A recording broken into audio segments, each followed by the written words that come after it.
that is spiritual rejuvenation and Ramadan. There are three issues, inshallah, that I thought I should share with you pertaining to that topic. Perhaps you can guide me and make suggestions and critique, and inshallah we all benefit from one another. The topic is divided into three questions. First of all, why do we need spiritual rejuvenation? Secondly, is there any particular program for that spiritual rejuvenation? How often do we need it? And thirdly, what is the role of Ramadan vis-a-vis that topic? Let's address the first question. Why do we need spiritual rejuvenation? The first reason is that rejuvenation is one of the laws that Allah subhanahu wa ta'ala created in the universe. In the universe, the cosmic order, in spite of the permanency and stability of its laws that Allah created for it, there is a constant rejuvenation. Stars are born and stars die. In fact, if in a dark night you look at the stars in the sky, it may not exist already anymore. It is a star that died thousands, maybe millions of years ago, and it took so many thousands or millions of light years so that the last light emitted from it reaches us here. So there is rejuvenation even in the universe that's stable. In the human body there is always rejuvenation.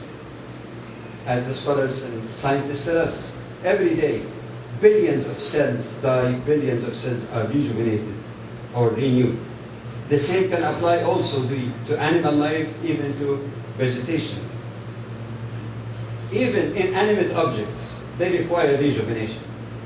If you have a car, the simplest example that we can all relate to keep the car running in good order, or even keep it running at all, you need periodical change of oil. Then you can change oil filters, air filters.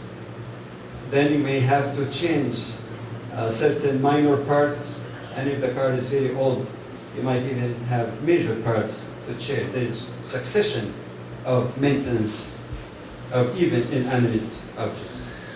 However, within that broad context, let us focus on the real topic, the spiritual rejuvenation. And the question here, why do we need it?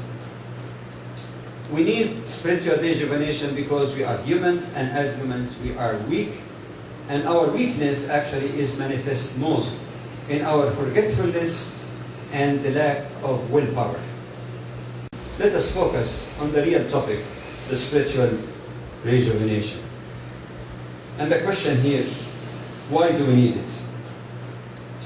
We need spiritual rejuvenation because we are humans, and as humans we are weak, and our weakness actually is manifest most in our forgetfulness and the lack of willpower. This we find in the Quran. In the ayat that was recited earlier in the translation of meaning, it says Allah created the humans weak. We are weak. We have to admit that, no matter how much power we think we have. Secondly, in the other ayah in the Quran pertaining to the creation of Adam, it says Allah has taken the oath or covenant from Adam beforehand, but he forgot, and we did not find that he has a will, strong will. There is weakness in our will. It is in that context then that you can examine our need to strengthen that will and closeness to Allah subhanahu wa ta'ala in Ramadan.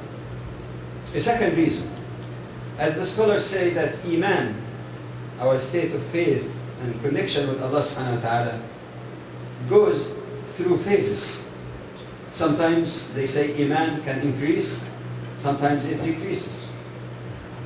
And with fasting, with Ramadan and other measures that provide us with this rejuvenation, we try as much as possible to shorten the period when Iman declines, make it less sharp, less destructive, to try to lengthen as much as possible the times when our Iman seems to be at its zenith, and to make it strong as well. And the way of doing that is remembrance, and we need reminders.